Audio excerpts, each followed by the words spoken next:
Human resource planning is essential for organizations to ensure they have the right people in the right positions at the right time.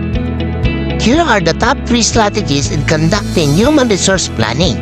Number 1, forecasting future HR needs. This involves analyzing current workforce data, industry trends, business objectives, and other relevant factors to anticipate future staffing needs.